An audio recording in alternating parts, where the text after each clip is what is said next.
Oh,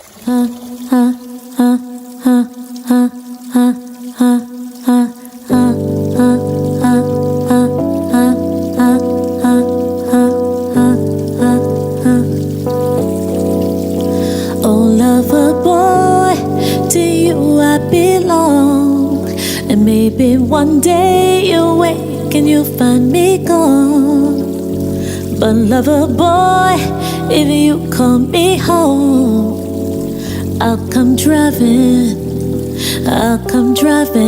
fast as wheels can turn.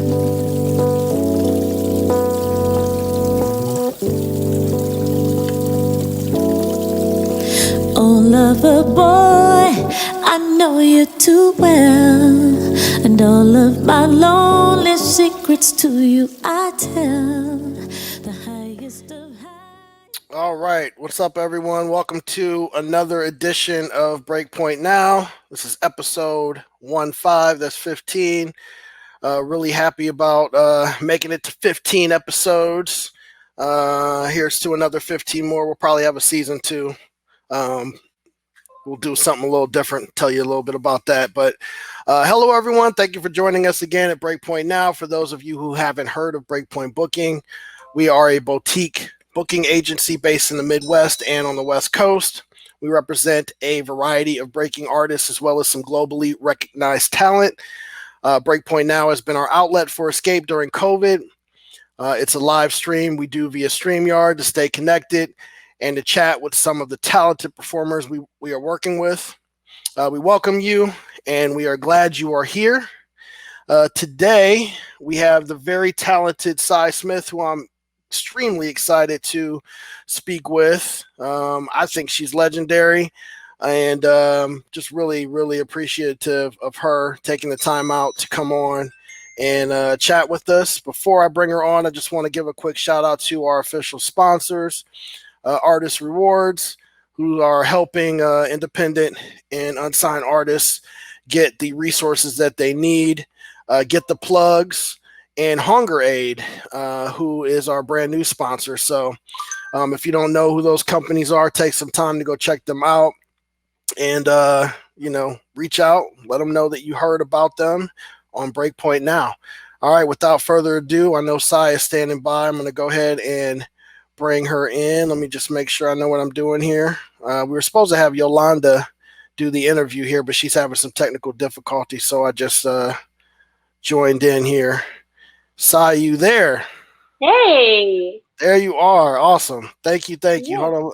Let me put my ticker up.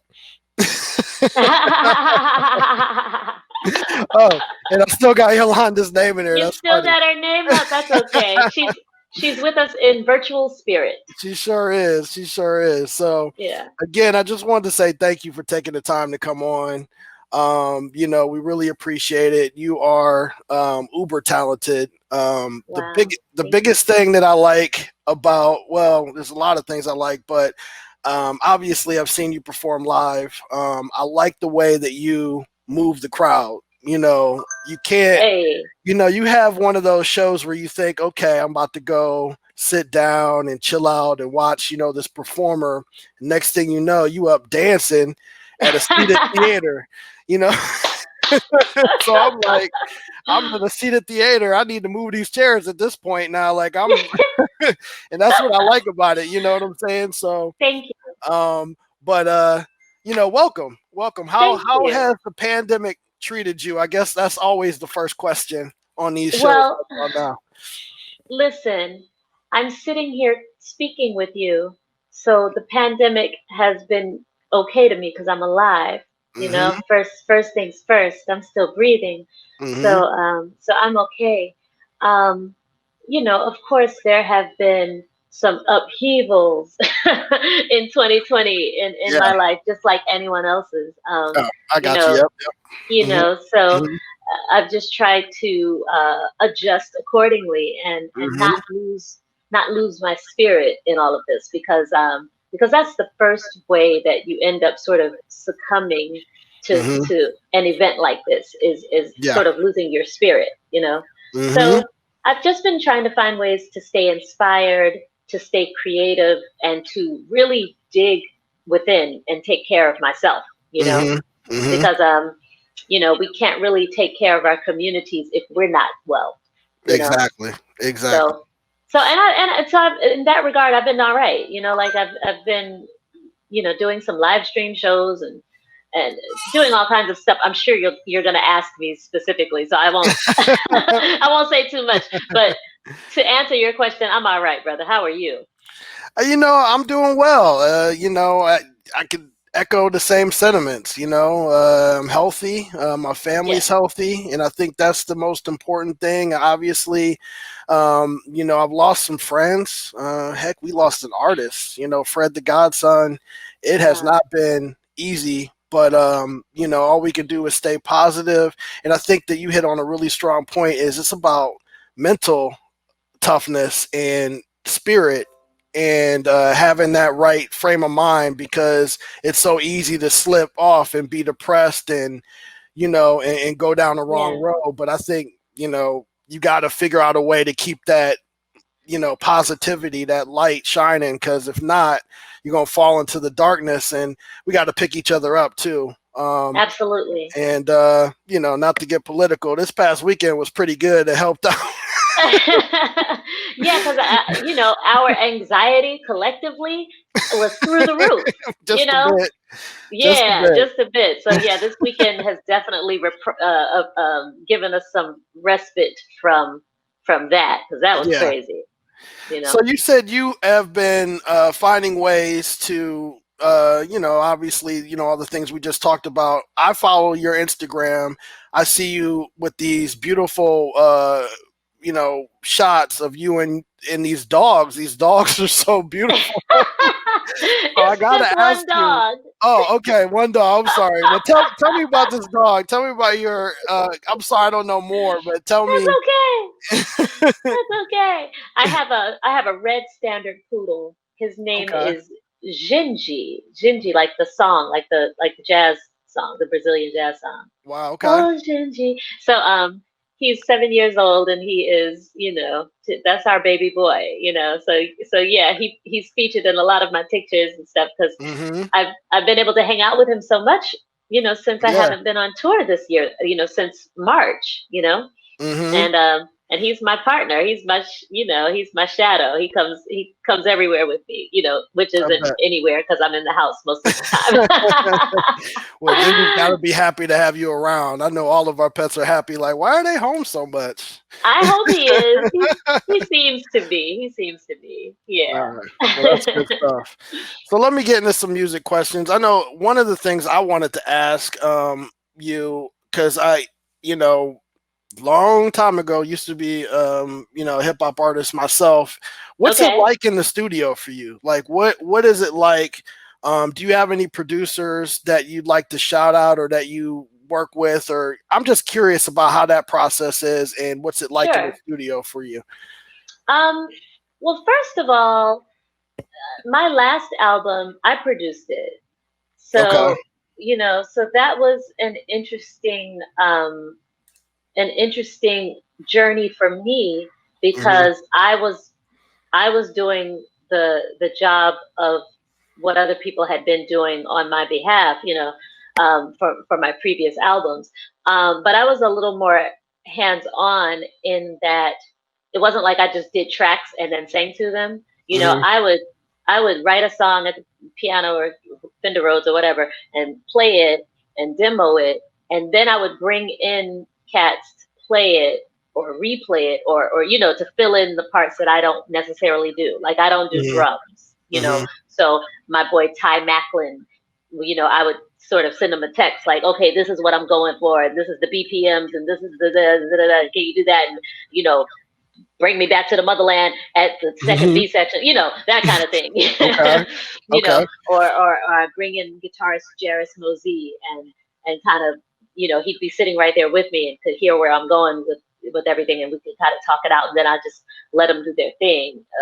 A lot of times the job as a producer, when you're working in the way that I'm working, is you call the cats that what they do, and what sound they bring, and you don't micromanage them. You just sort of tell them kind of where you're at, and then you let them play. You know what I mean? Mm-hmm.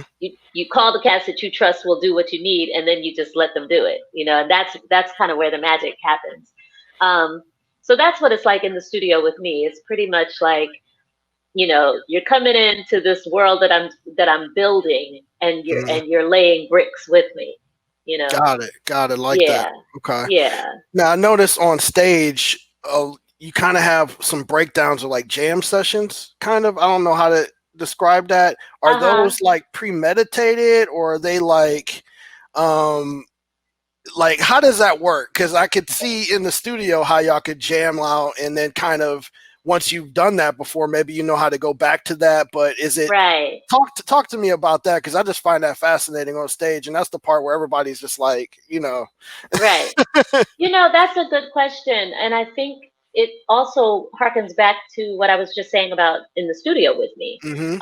I like to have people on stage with me, that I trust musically, and I tell them what kind of picture I am attempting to paint, and Mm-hmm. then, I say, you're holding orange, you're holding blue, you're holding black, you're holding red, and then just let everybody paint, and Mm-hmm. until we create the picture. And that's sort of where those spaces. I mean, we have structure. I have structure in my shows. The song itself is a structure. The set list, which is usually theoretical because I almost never stick to my set list, but my set lists are also structured.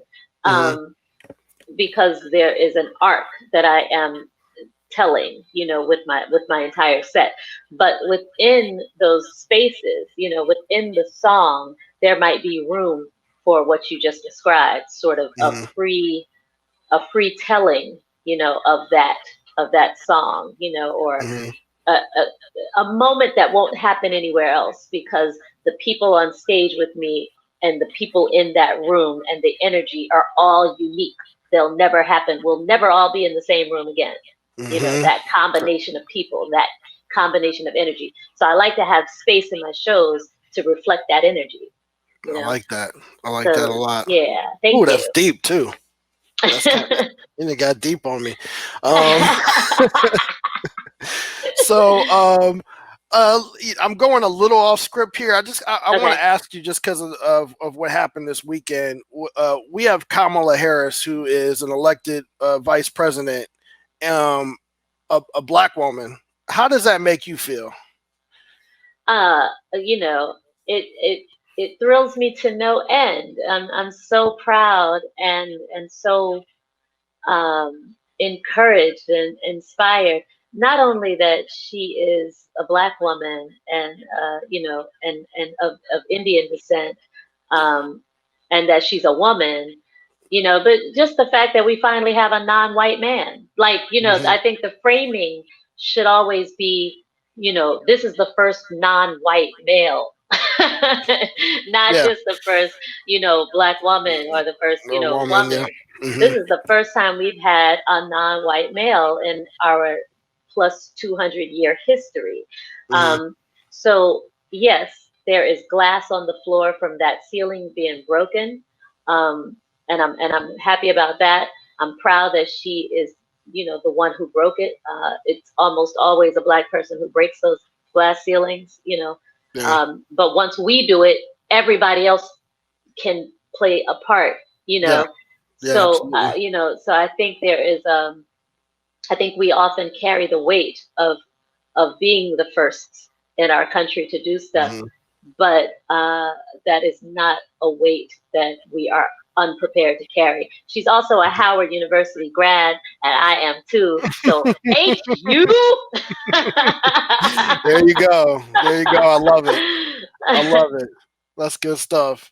All right. So and correct me if I'm wrong, but again, on social media, I see you shouting out another female artist that we work with by the name of Lyric Jones. Yeah. How do you guys know each other, and when can we expect a collab? I mean, Let me throw you on the spot real quick. I know, right? Shout out to Lyric Jones. I can't remember honestly how we met. But lyric has been a staple on the scene here in Los Angeles, on the hip hop soul scene here for a number of years now. And I remember her getting in contact with me about a show she was doing, and I sang with her on that show, I think.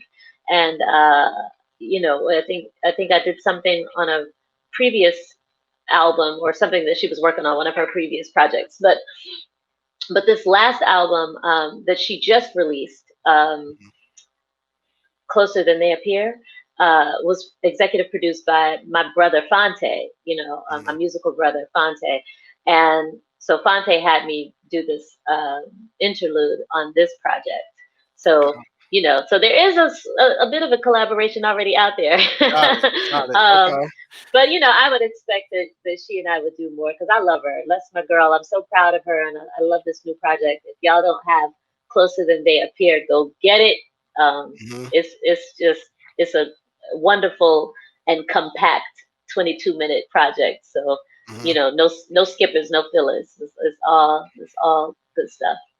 Love it. Love that.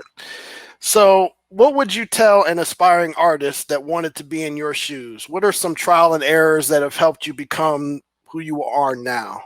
Let me hear that sage wisdom. Come on. The first thing I was thinking is an aspiring artist who wants to be in my shoes needs to know that I like nice shoes, so they better like nice shoes too. That's the first thing I thought. And in order to have nice things, you got to work hard, so I am always working. And I often hear myself sort of referred to as the hardest working woman in this, that, and the other.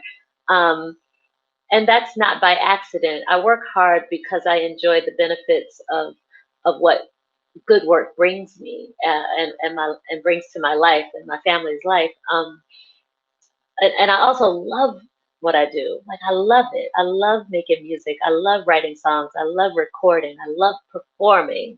I love telling stories.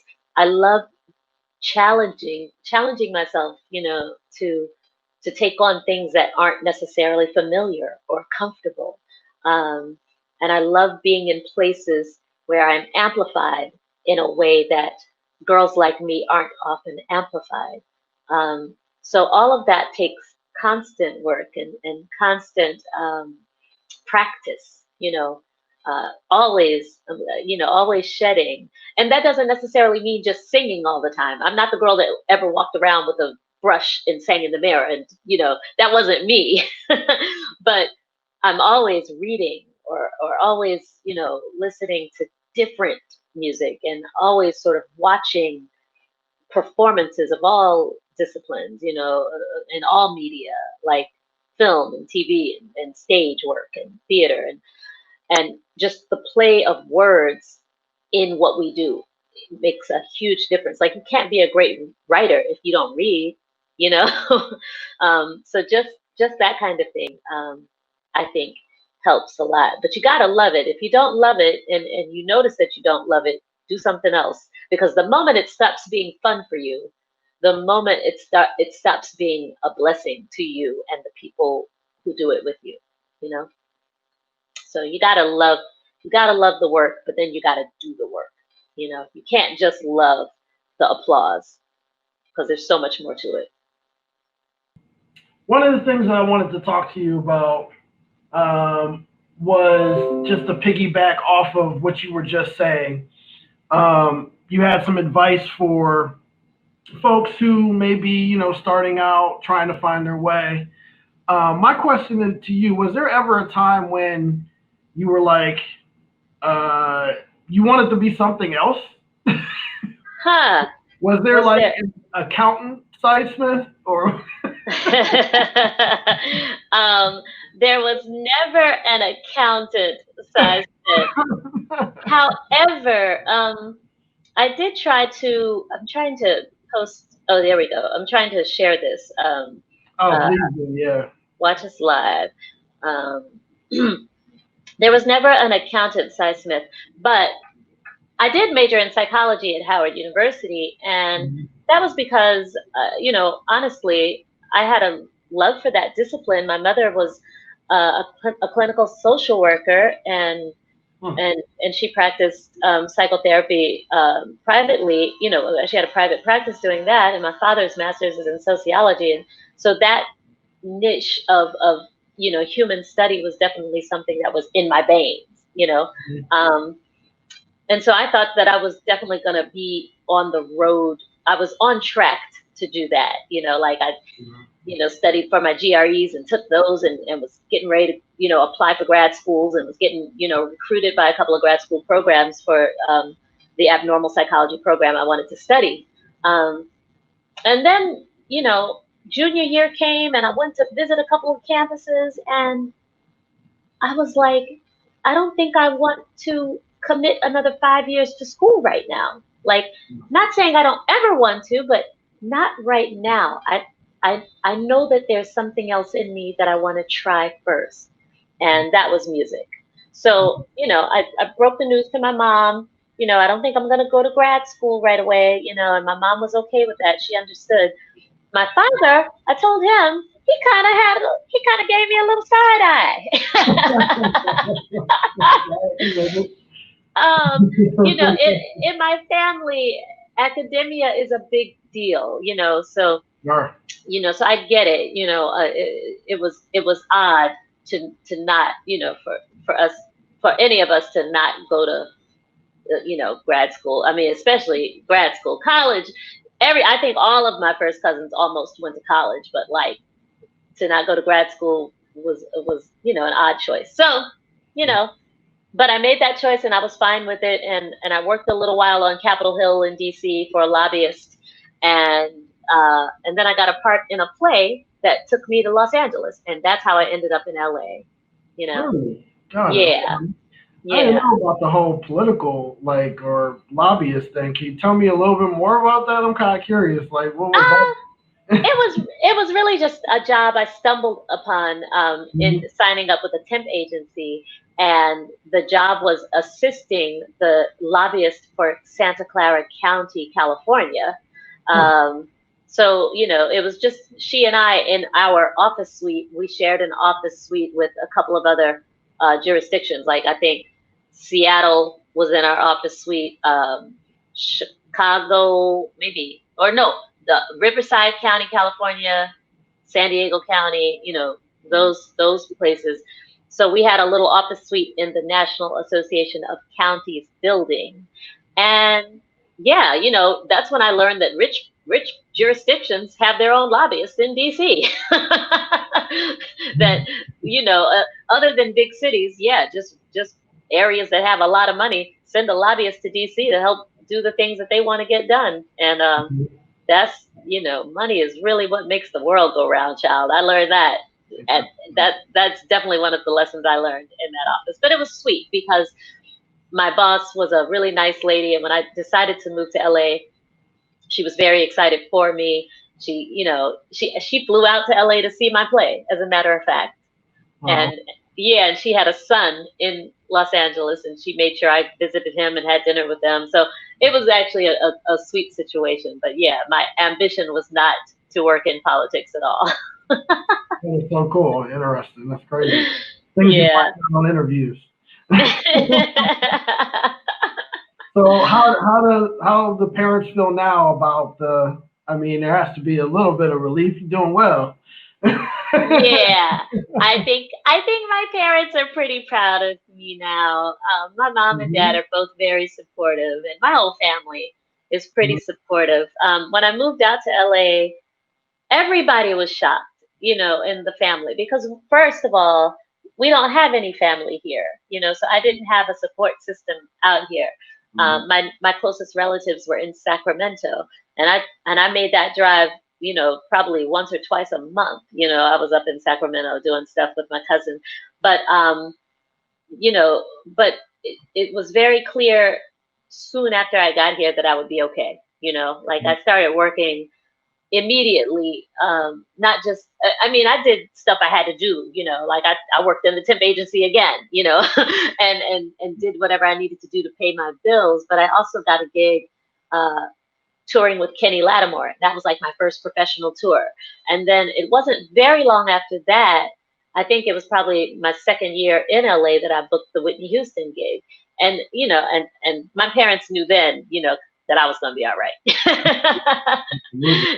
They came to my first Whitney Houston show, which was actually in DC, in my hometown, at Constitution Hall. And, and they were both, they were both so proud. And Ricky Minor, who was the music director for Whitney, he met both of my parents and told them, I'll make sure she's all right. And he did. He's watched out for me ever since, even in this grown ass age I am. He still calls me and, checks on me and asks about my parents. And every now and then he'll call my mom. It's that kind of thing. I love it. Yeah. So I got to ask you, what was it like to work, Yeah. What was that whole experience like with Whitney? It was a beautiful experience because, for one, everyone in the band, these are the cats that you've read about your whole life in the liner notes of albums. These were the guys who were in her band, and guys and ladies. And so to be on stage with them, to be in a rehearsal room with them, 6 hours a day, 7 hours a day for 4 weeks or whatever. It was beautiful, because they really took me under their arms, under their wings, and treated me like a little sister, and showed me the ropes, because I was green, I was as green as a $2 bill, and didn't know nothing, and they really just showed me so much about what it meant to be in a band like that, and to be a supporting vocalist for someone like her. I learned a lot about just diplomacy, I learned a lot about, in watching her, I learned a lot about how to work a stage and not let the stage work you. I watched her, space out these shows and space out these songs, and from note to note, space out notes, and just tell stories. And she was magical. She was athletic, to stand behind her and see her sing and just watch all those muscles engage. It was a total body experience, and a total emotional and mental experience too. Being on stage with Whitney Houston, you knew that she was connected to something so much higher, so much bigger than that microphone, so much bigger than the words of that song even, it was something really special and spiritual and magical. And I'll never forget that. God, I could just go on with this interview forever. That's true. I do got a bunch of questions that were written down by our staff and some agents in training. So I'm gonna try and get to those. Okay. Has the pandemic affected your creative process negatively or positively? At first, it was probably a negative impact because it forced me out of the way I normally do things. I was, oh, hey, Brandon Meeks, good evening. I see people leaving comments in the chat. I normally go into the studio and record everything that I do, but now I had to stay home and record at home. And I don't do that. I don't like engineering myself. So the first month of the pandemic was me going, no, I don't want to do it. And then I had to stop, reevaluate, and find out why I was so averse to recording at home. What's wrong? Why don't you want to engineer, Si? What's wrong with you? Or what is that about? And I worked that out, and I finally, just said, because it's a split brain sort of thing. If I'm singing, I can't really engineer. So I didn't want to have to battle that, But I was forced to sort of deal with it, and I went ahead and got my little microphone and got my little setup and put my thing together, and just someone asked me to record a song that they were working on, and I reluctantly, or hesitantly, I should say, said yes. and I did it at home, and I sent him my vocal, and I was like, here you go, with the caveat, I don't really have a, magnificent setup, blah, blah, blah. Mhm. And he was like, what are you talking about? This is perfect. This is great. Oh my God, thank you for doing this, And I was like, oh, so then I, got a couple of calls to do something else, and I did that and sent it back with the caveat, I don't really have the best. And they were like, what do you mean? This is fantastic. Oh my God, this is better than I even thought. And I was like, oh, and then I kept recording things as people, gave me things to record, and I stopped doing that caveat thing, because that in itself Yeah. is, is already admitting that you might have failed, and so I stopped doing that, so then I just started sending the recordings, here's my blah, blah, blah, and here's the vocal, here's the dry vocal, and here's the, here are the stems, blah, blah, blah. And now I do it so much more often. So the second part to that answer is, it's definitely a positive change. Learn something. I learned something. I learned something about myself. What's up, Carl Dixon? I learned something about myself in that you can learn new tricks. There's nothing stopping you but you. There's nothing stopping you but you. Mm-hmm. And so that's a good thing. That's one thing COVID's done, is brought us into some uncomfortable spaces and forced us to do things that we probably wouldn't have done otherwise. Right. And why don't we do things in the first place? Like, this Right? is really sort of a philosophical question or existential question that we can ask ourselves about anything. And usually the reason we might say it's this or it's that, or it's, I don't have the money, or I don't have the that, or I don't have the resources, but it really comes down to ourselves most of the time. Mm-hmm. Most of the time it's us psyching ourselves out of doing it, and then we use all of those other things as excuses, Mm-hmm. So all right, let me get to some more here. Let's see. Performing your monthly streaming live events has been fascinating for us to keep up with your music. Are you working with different platforms or using the same streaming services for your monthly live streaming shows? yes, I do my live stream shows on a platform called stageit.com. Oh, yeah. Yeah, so Stageit allows us artists to sell tickets and make revenue, and it's really fun. We can engage with our audiences. We can, we can collect tips. We can do, fun little, giveaways, like, my top 5 supporters might win an autographed set list, or a free CD or signed poster or whatever, because you can see your top supporters right there in the list, as the show is happening. And so that sort of increases the engagement with the audience, and lets the audience sort of kind of have a competition with each other, but it's all fun. So that's usually where my live streams are. I have also done some live stream shows with venues. So when I performed at the Middle C Jazz Club in Charlotte back in August, they also offered a live stream show with those concerts. I went back to DC also in August to do a live stream show for a club called Blues Alley, which is a legendary venue in DC. And so they did a live stream. I did Andi Music in Baltimore last month, and they offered, that was just a live stream show. It's just that I did it from Baltimore. There was no audience involved. So but for those shows, when there's a venue involved, they usually have their own ticket, source or whatever. So that's not through me, but most of my shows are through Stageit. Got it. So you can control your own thing, kind of bring the fans right to you. Exactly. So 2 follow-up questions to that.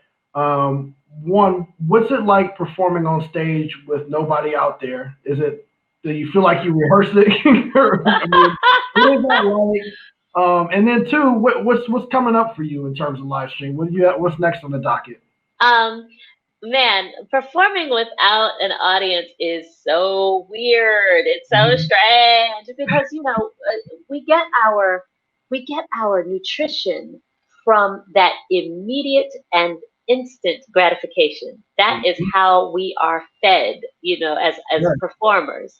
So when the audience isn't right there in front of you, it is so weird. The chat rooms help, like the chat in the comments help because, but you still have to kind of come out of the show to look at the chat and see what people are saying. So you have to sort of try to stay present, even though you're looking at the chat, or whatever. It's weird, but it's not an impossible thing to get used to. It just takes you being willing and being a little bit malleable to adjust because it is an adjustment. Yeah. I want to give you a link if I can for my next show. Yeah. But I have to put it in the private chat, and then you have to copy it and put it on there for me. Okay.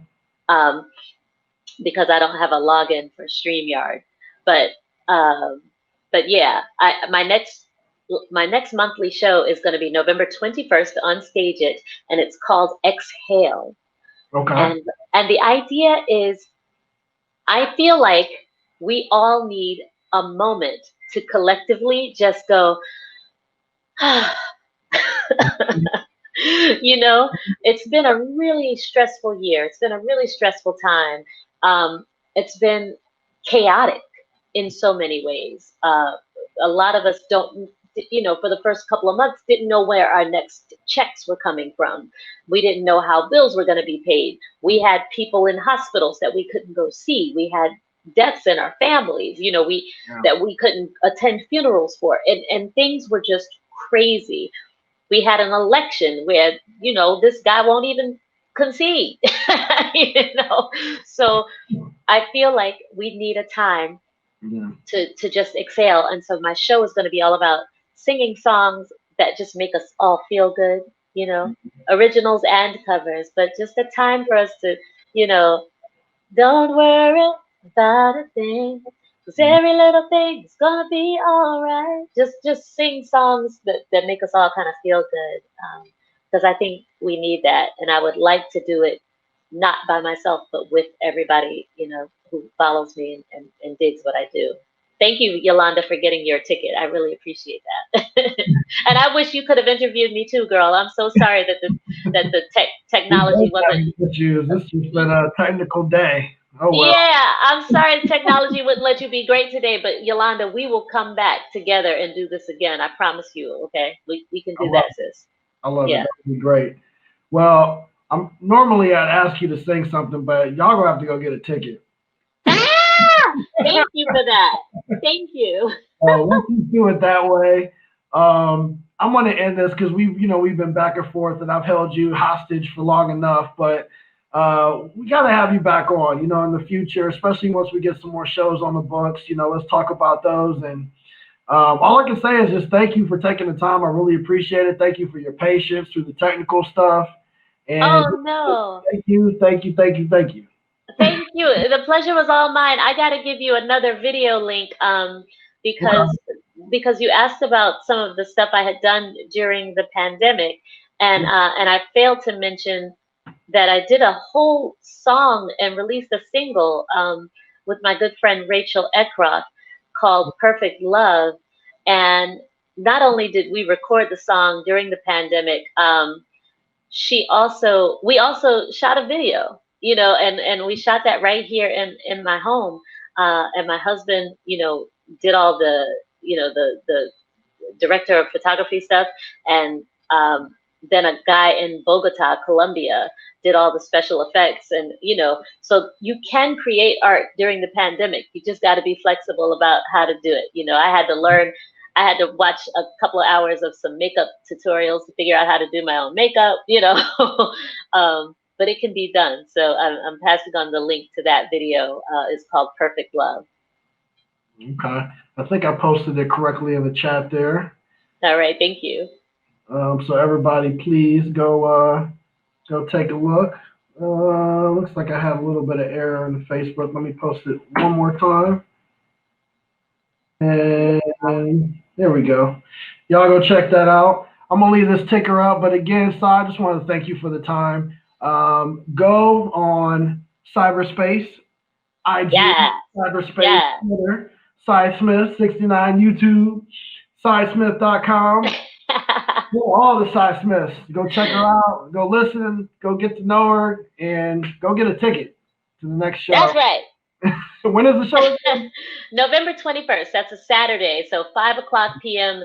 Pacific, 8 p.m. Eastern. That would make it 7 p.m. Central. So bring your, make a date out of it. Figure out how to stage it on your big screen. I've had people call me and say, or put in the chat, we lit candles and we've got you on the big screen and I poured some wine, do all of that because that's really what it's about. I love it. All right. Well, Cy, thank you again. You take care of yourself. You too, Isaac. And get you some shows soon. As soon as I just heard a vaccine is coming out. It sounds like we're I'm hopeful, but look, we still got to mitigate and be careful and be safe out there. Mm-hmm. Absolutely. Yeah. All right. I'm going to take you out there. You take care of yourself. Thank you. You too. All right. Everybody, that was Cy Smith. Legendary Cy Smith, if you ask me. Thank you for tuning in. We appreciate it. Again, you know what? Let me throw up these sponsors again. If you guys don't know who Artist Rewards is, go and check them out. Same with the plugs and same with Hunger Aid. Love you guys. Everybody take care. Mask up and go Browns. All right. Bye.